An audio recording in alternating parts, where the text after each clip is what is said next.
Keegan Nixon here with Bearcat Journal and Cincinnati offensive lineman Gavin Gerhardt. Before we get to UCF, let's go back to Texas Tech.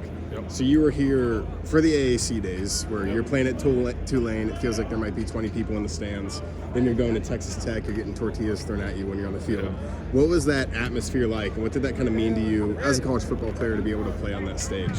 It was one of the better atmospheres I've ever played in. My first start was at Arkansas, so that was a good one. That was a good one to play in. But it was awesome. You look up videos, people tell you about it. First thing I did was go on TikTok and look up the tortillas that they were going to throw at us, because I was like, all right, I guess so, because I'd never seen it on TV or anything. But it was a good experience. It was cool. Does the message or like the strategy change at all when you guys lose Corey, or what were the conversations like on the sideline trying to adjust? No, they didn't, we really didn't know, because Corey came out, I think, after a play. I don't think he came out after a drive or anything. We didn't really know. Obviously, I realized he wasn't in the game as the game went on. But Evan did a great job, and he goes out, and Manny stepped up big time. And I've known Manny was going to do that once he got his shot.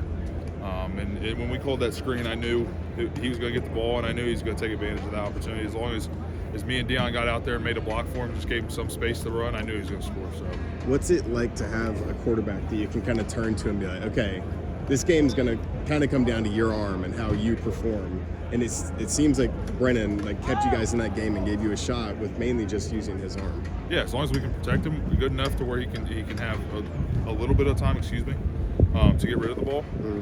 It gives us a great advantage and great opportunity to possibly win football games. And he's done a great job so far, and I believe he'll continue to do so. So looking forward to UCF. Who is it? You on the team? Is it someone else on the team that's kind of getting to the transfers and being like, look, we really don't like these guys, and we want to beat them as bad as possible? How are you kind of cultivating that culture? Yeah, and just trying to emphasize continuing to play 4 quarters of football. Obviously, we're coming off a loss in a bye week, but I think overall we didn't give up hope. Obviously, because we went down 14 and we fought all the way back, and had an opportunity at the end, just couldn't finish. Kind of ran out of time, as I'd like to say. But just continue to really, not so much a rivalry game or something like that we really don't like the guys, but just continue to play the football that we've instilled this season of 4 quarters of football, playing for one another, playing with each other, encouraging one another, that type of thing.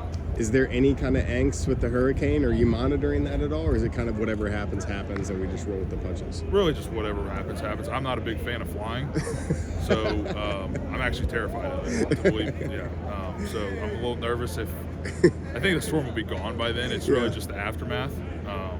But if the storm wasn't gone and the game was still on, if it was just a little bit of wind, I'd still be pretty scared. But we'll see. So if they came to you and said, we're going to take the 14-hour bus ride, you'd be happier than flying? See, that's a tough one. It's a toss-up. I mean, honestly, and that sounds crazy to a lot of guys. I've said that before. We just joked about it as O-line over there. Somebody said something. I said, I'll rent a car and drive down there myself, but obviously can't do that. But, I don't like it very much at all. I gotcha.